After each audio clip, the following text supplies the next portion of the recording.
Golf legend Tiger Woods seriously injured in a rollover crash. At 10, what we're learning about his condition. Also questions over Florida's vaccine plan after seniors. Who's next in line? And major criticism leveled at one Manatee commissioner over COVID-19 vaccines. Why the sheriff's office is investigating at 10. Next at 10, the most famous golfer in the world, Tiger Woods, seriously injured in this rollover crash. Some new information when the news starts in 60 seconds.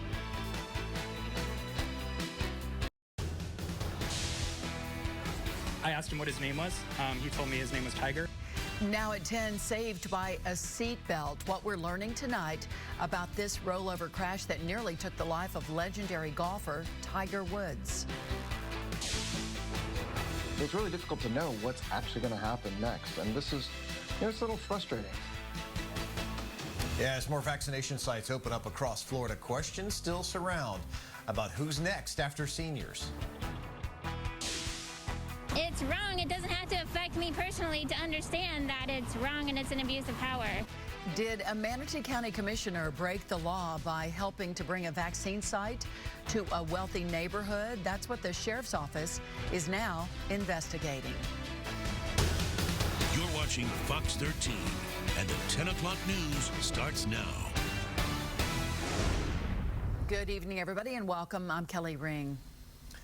And I'm Mark Wilson. Thanks so much for joining us tonight. First up here at 10 o'clock, you know, tonight the world is watching and waiting for any more updates after one of the greatest athletes of all time escaped a very serious car crash this morning. Escaping with his life, golfer Tiger Woods pulled from the wreckage through the front windshield, unable to stand on his own because of his leg injuries. It hurts to see one of your, now my closest friends, you know, get in an accident, and man, I just hope he's all right. Just worried for his kids, you know. I'm sure they're struggling. Yeah, the sports world remains in shock tonight, and grave concern for him. There's little known about Woods' condition, though, following the surgery for, again, reported fractures to perhaps both of his legs. Let's bring in Fox 13's Evan Axelman, who's been following these developments for us all day. Hi there, Evan. What more have you learned?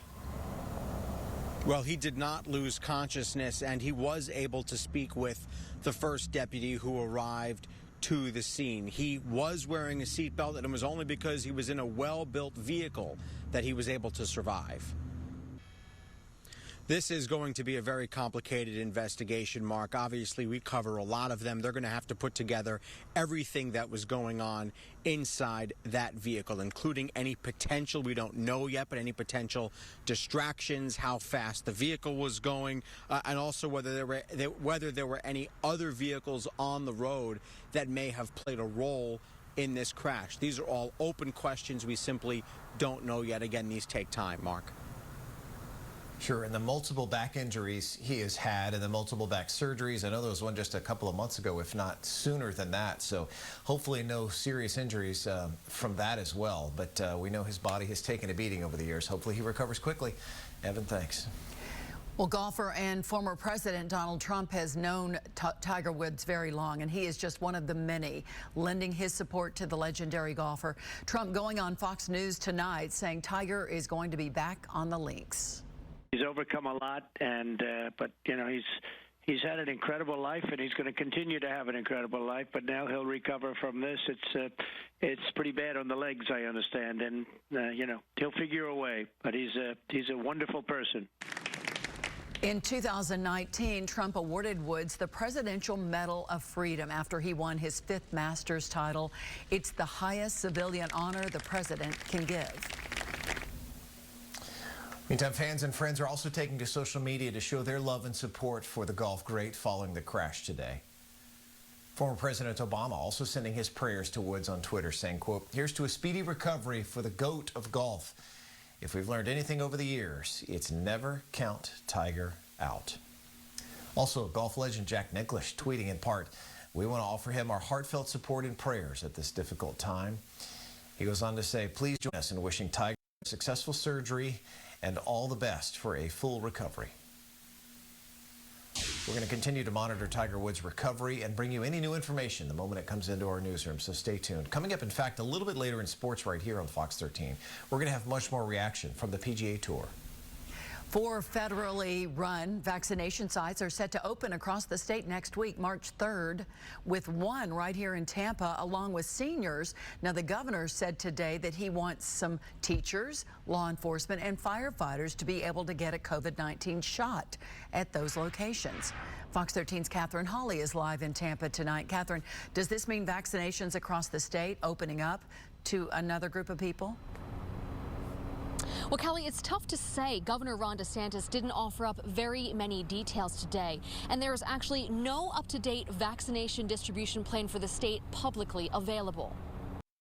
Down to numerous state agencies today asking for more details about who is included in each phase to receive the COVID-19 vaccine, and so far I have not heard back from any of them. Kelly. All right, Catherine, I know people at home are wondering, so just to reiterate, teachers 50 and older, and police and firefighters, I guess they just have to wait until the state gives more guidance, and it's coming up next week. So maybe, hopefully, they'll get on it soon.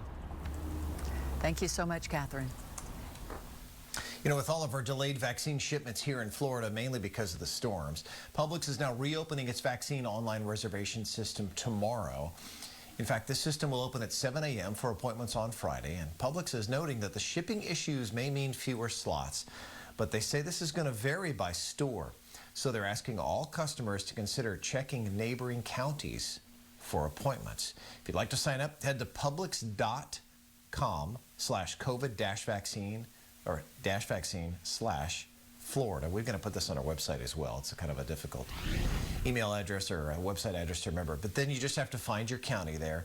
So for all of these and more, of course, you can remember you can find all your locations on fox13news.com, county by county, all the vaccination sites, and all the links as well to different registration websites.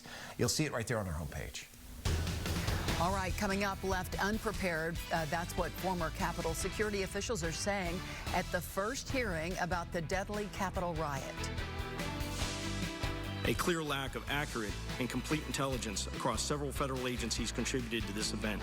Coming up a little bit later, more of the tough questions and answers from Capitol Hill today. Also tonight, a Manatee County Commissioner under investigation over that controversial vaccine sites. See what we've learned about today's developments coming up next.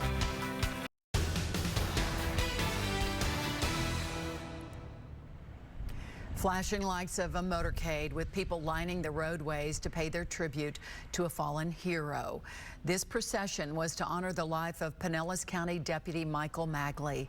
The husband and father of 2 little girls stopped a suspected drunk driver last week, a move that cost him his life. Today, Pinellas County Deputy Michael Magley, he was remembered as a hero and a loving husband and father as he was laid to rest. Magley, who was just 30 years old, is the first Pinellas deputy to die in the line of duty. And last Wednesday, he was deploying his stop sticks to try and apprehend a suspected drunk driver. That driver lost control, crashing into Deputy Magley, killing him. The sheriff said today that the deputy's actions saved other lives. Deputy Michael J. Magley was in the right place at the right time, doing what cops do every day throughout this country, protecting others even if it means grave personal danger to themselves. Deputy Magley joined the sheriff's office in 2014. His family said he knew he wanted to be in law enforcement since he was a little boy. And now, Fox 13 Chief Meteorologist Paul Delgado with your Sky Tower radar forecast. A good-looking cloud-free sunset tonight. Check it out. Reddington Shores from Scott Ryan. Look good. Mango Lake, nicely done, Danny Schiffer. How about Venice Beach, where BB Barkas said the jetty was absolutely packed this afternoon. That's a good view. Outside now. What a nice night. A little cool. A little breezy, but downtown St. Pete looks good, and it'll be a pleasant evening all around the board, no doubt about that. We're above average today, and for the month, we're running a little more than 3 degrees above average per day, and that's not going to change. We got, let's see, 1, 2, 3, 4, 5 days left of the month, and every single one of those 5 days will be red. We'll be above average right through the month. And check this out. This is high temperatures from today. I mean, it is incredible to look at the difference now compared to last week. Don't forget, Dallas last week was 2 below zero. And today they hit 81, 83-degree temperature rise. It almost looks impossible, but those are readings today. Lots of melting snow, even up in Chicago, where a lot of the ice in Lake Michigan was breaking up today. 46 in New York, 57 in D.C. Forecast for tonight, all clear and cool or mild. We're down to 56. Sunshine tomorrow. The only issue next 5, 7, 10 days is the pollen, up to 78. And on Thursday, sunny to partly cloudy, a warm afternoon. We hit 80. Many areas inland in the mid-80s. 7-day forecast. Quiet time of year. Highs heading into the low to mid-80s. And rain chance is pretty small. We're back in a few minutes. Don't go away. There are new indications that lots of Americans may have to change jobs because of the COVID pandemic. And on Good Day Tomorrow, financial planner Jeff Rose with the factors that could bring on this seismic shift. If you're a big fan of the TV show The Office, wait till you see what they're doing at the Capitol Theater in Clearwater. Tell you all about it tomorrow on Good Day Tampa Bay. If you've changed the way you watch television and use a smart TV or one of those streaming devices like Amazon's Fire Stick or Roku, make sure you download the Fox Now app to watch live Fox 13 newscasts, primetime shows, and sporting events. The Fox Now app. Get it now. Fox 13 Sky Tower Radar Weather is sponsored by the injury law experts at Farah & Farah. You only get one shot at compensation. Make it count. Farah & Farah.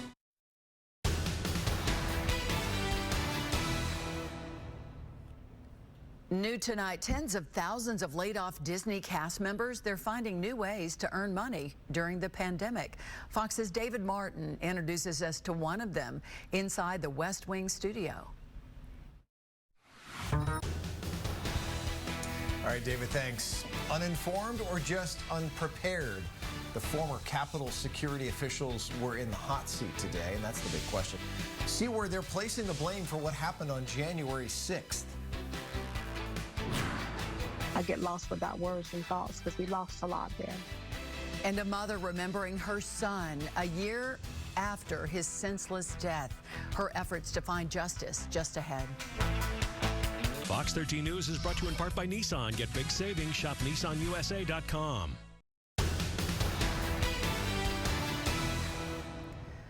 Were Capitol security officials unprepared or uninformed? A Senate hearing on the January 6th riot started today in the very building that Trump supporters stormed, trying to stop the certification of the election. 5 people died in this violence, and lawmakers want some answers.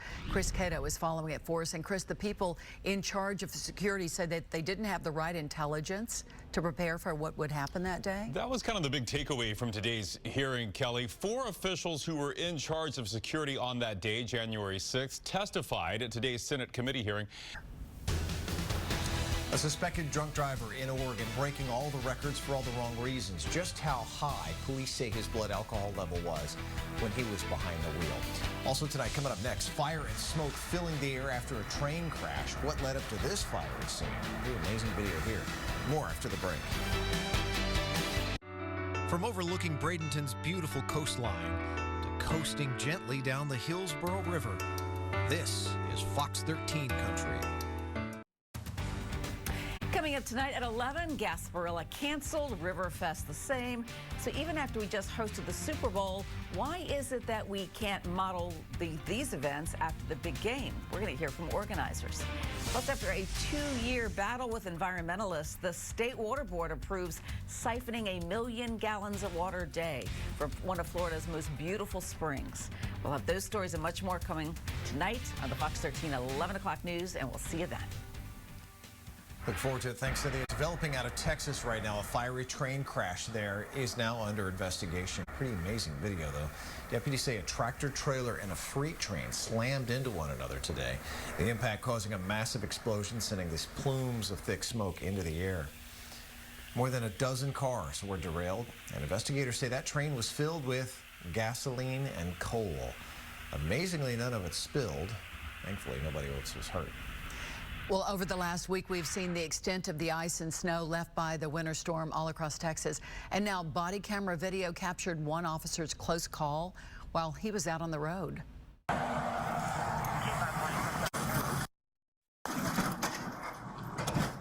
How frightening. The officer was already involved in an icy crash when that happened. That truck and trailer sliding out of control right into the cruiser. Investigators say, thankfully, nobody was injured, but that's frightening. And you know that happened all over that area during the storm. That was amazing. And also new tonight, a suspected drunk driver in Oregon may very well have recorded here one of the highest blood alcohol levels that law enforcement has ever seen. Police in Warm Springs tried to pull over the driver after a reported hit and run. Look at this. After a short chase and crash, this was the driver's BAC. Nearly 0.78. Now think about that. That is more than 9 times the legal limit. Put that in perspective, you can go into a coma at 0.40. Charges are now pending for the driver. The highest blood alcohol content on record until now was from a woman in Oregon back in 2007 where she had a 0.72.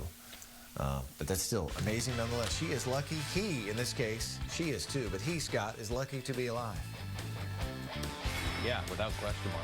All right, coming up in sports, the sports world breathes a deep sigh of relief that the injuries to Tiger Woods in that rollover car wreck aren't worse. Still, what does the future for Tiger Woods in the sport of golf now look like? And spring has sprung for college football. The USF Bulls, they're hoping for a first full spring under head coach Jeff Scott to be a fruitful one and change that bitter taste of last year to sweet victory moving ahead.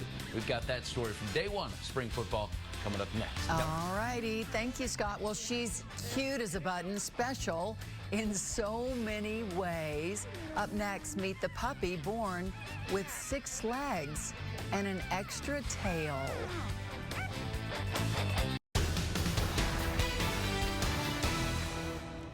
Oh my goodness, look at this. This puppy is so unique. She's considered the first of her kind, actually.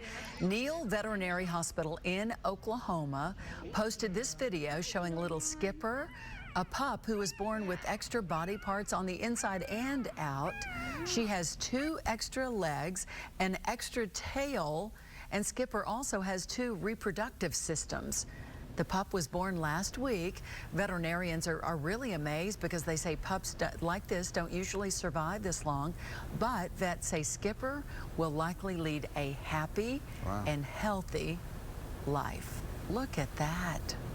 Oh, I hope she does. Yeah, it's all that matters. Yeah. That is extra special. And I guess they won't have to do any surgery there? I'm sure they will do some surgery, so we'll be following it and find out exactly what they're going to do. But she's got to have balance. Yeah. So, good looking face, though. Handsome so little dog for sure. Yes. Yeah. Anyways, we're looking good. If you like sunshine, perfect forecast. I mean, we're really like in this sweet spot next several days. Look outside and it's all clear. It's a comfortable night. A little bit on the cool side. Already in the panhandle, we've dropped into the 40s. Dry air does that. Highs today, 70s near the coast. Water temps off our west coast are running right around 70. So, you know, any wind from the southwest, west, or northwest will cool the coastline a bit. It's not as dramatic as it was a couple of weeks ago when we had water temps in the low 60s, but it does make a difference this time of year. You can kind of see it. Mid-70s here and then upper 70s near 80 inland. Similar numbers coming up tomorrow. It'll be clear, pleasant, cool tonight. If you're watching me in Hernando and Citrus counties, you'll be in the upper 40s, right around Tampa Bay in the mid-50s. Then as the sun does its thing tomorrow, we're going to zoom up and we'll be reaching the mid to upper 70s with some low to mid 80s inland. There's not a lot going on. I mean, some clouds around maybe during the afternoon tomorrow. I don't know why the model's predicting rain. That's not going to happen. We'll have high pressure moving across the state and sunshine will dominate through Thursday. The temperature trend tomorrow, we're back in the mid to upper 70s. We'll be up near 80 on Thursday. The dew points stay under control. It'll start turning a bit more humid on Thursday, and by the weekend, we'll have dew points back in the mid 60s. It'll turn fairly humid in about 3, 4, 5 days. Tomorrow, though, looks good. I'm going to go 62 at 8 a.m. I'm going to go 75 at noon. I'm going to go 78 at 4 o'clock, and really a nice day to be outside. Hey, Scott. All right, thank you, Paul. Tiger Woods' future in golf is not certain at this time. The extent of his injuries he suffered in an early morning car crash are severe, not life-threatening, and that is the good news. Woods did, however, sustain 2 broken legs, one of which was a compound fracture, as well as a shattered ankle requiring surgery. This according to the LA Times. This around 7 a.m. this morning outside of Los Angeles. Tiger was driving as the only occupant in a vehicle, lost control, driving off the road, narrowly missing a telephone pole, overturning the vehicle. First responders rushed him to a nearby hospital. LA County sheriffs are saying there was no evidence of any impairment. At no point did Tiger lose consciousness. Friend and fellow golfer Justin Thomas was shocked to hear the news. You know, it hurts to see one of your, now my closest friends, you know, get in an accident. And man, I just hope he's all right. Just worried for his kids, you know. I'm sure they're struggling. Well, Woods was reportedly on his way to meet up with NFL QBs Drew Brees and Justin Herbert at a nearby community college. Well, for as difficult as last season was for USF football, head coach Jeff Scott believes that the bitter taste of a one-win first season was a valuable lesson and can translate into success moving forward. Andrew Kazee has more from the first day of spring ball.